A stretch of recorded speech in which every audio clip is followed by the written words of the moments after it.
Hello and welcome to episode 8, Part 1. Today I'm going to be building the Dalek eye, and I'm going to apologise right now in advance for what I'm about to do to you.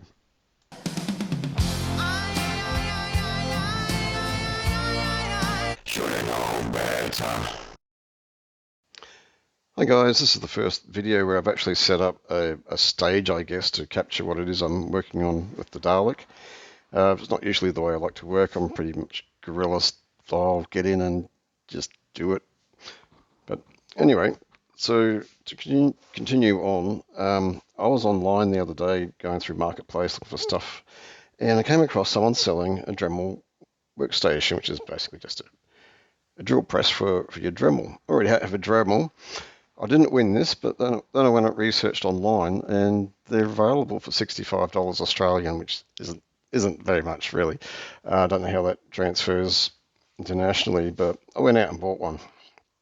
You can see I've got mine clamped down the base. The drill itself obviously should be over the base, but I've clamped mine down to balance it and turn it around the other way. And I have a cutting wheel on here, which is going to be overhanging this carousel, or Lazy Susan, don't know what you want to call it, but technically it is a pottery wheel. It's my wife's manual pottery wheel. Don't tell her I'm using it. Okay, to explain what all this equipment is for, I bought some baubles online for use in the Dalek skirt. Some of them got damaged in transit here. You can see there's about 4 millimeters of damage split here.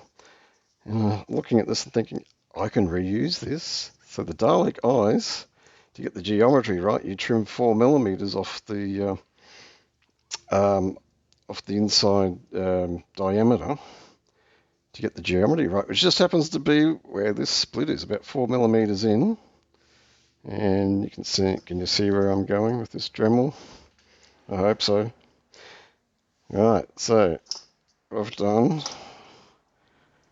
I have just a simple nylon washer, pretty good diameter for what I want, because I'm going to use this to center and keep the dome upright against the drill. Now, how do you hold it in place? Well, neodymium magnet. Love these guys. Probably aware of them. Strong actual magnetic material and perfect. Oh, I get off for my use here. Hopefully it doesn't distort the plastic too much, but there we go. That is pretty good at holding it in place. Obviously I need to level it up.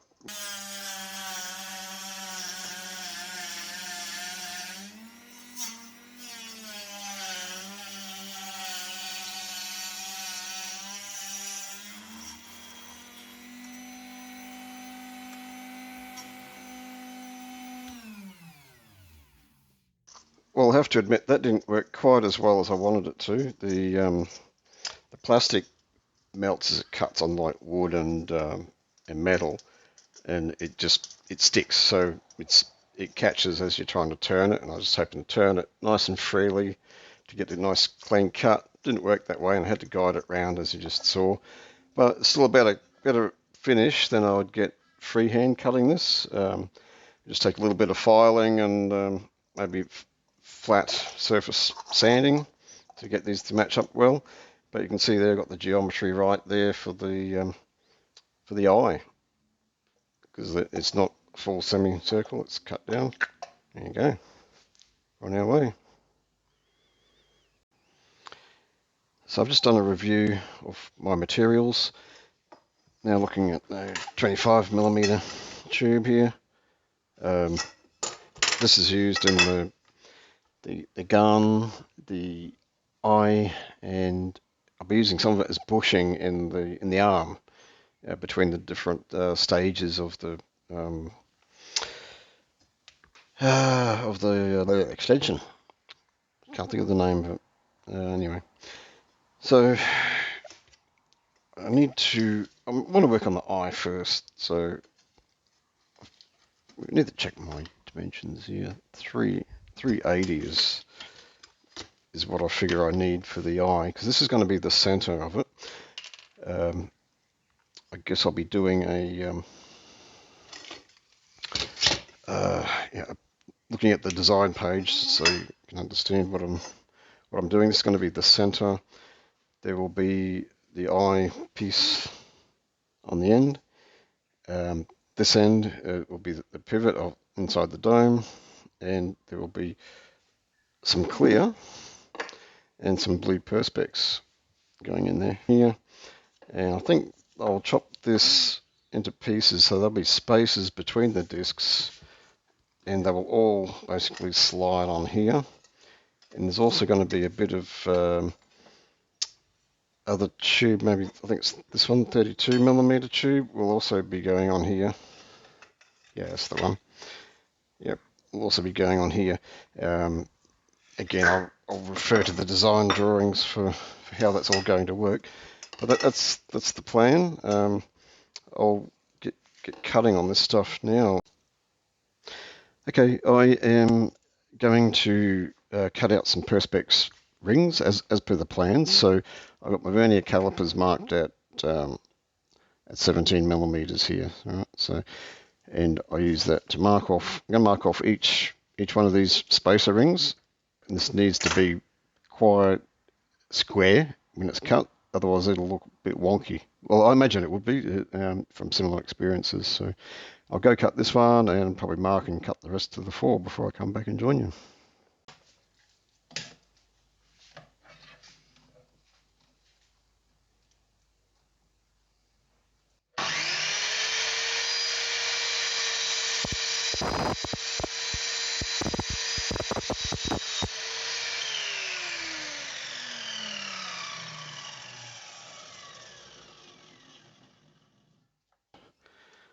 And check them out, see if I've got consistent heights on these things.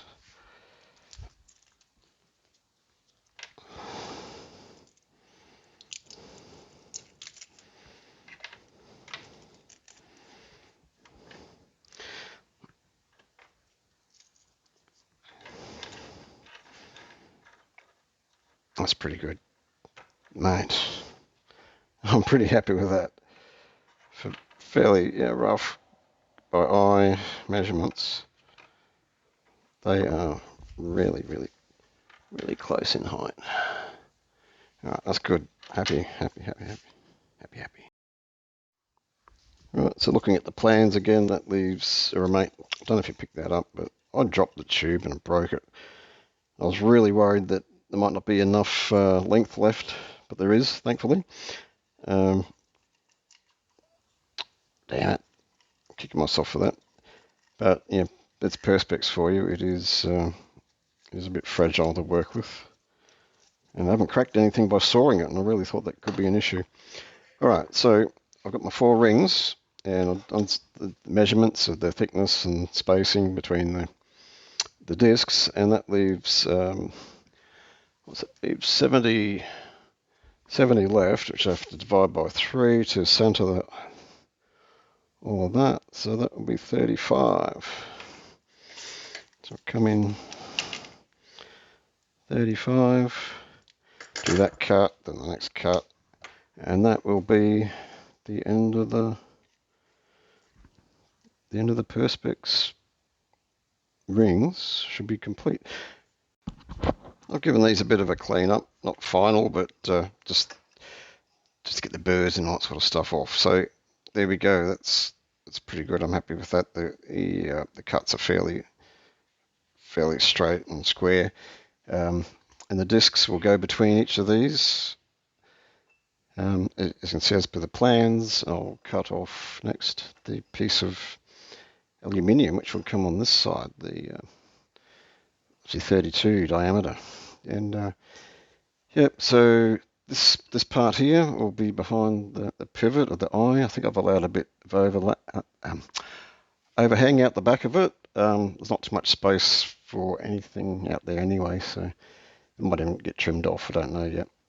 still a work in progress, and this end will attach to the eye when I get to it. So disc, aluminium pivot ball.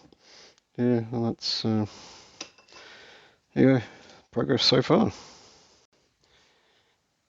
I remember years ago I worked with a mechanical engineer, and he told me that aluminium is wood. Whenever you're cutting it, aluminium is wood. I didn't believe him. I thought he was pulling my leg, having a go, mucking around. But aluminium is wood. You use wood blades to cut it. You don't use grinder type blades like you do for steel. So I will demonstrate, obviously.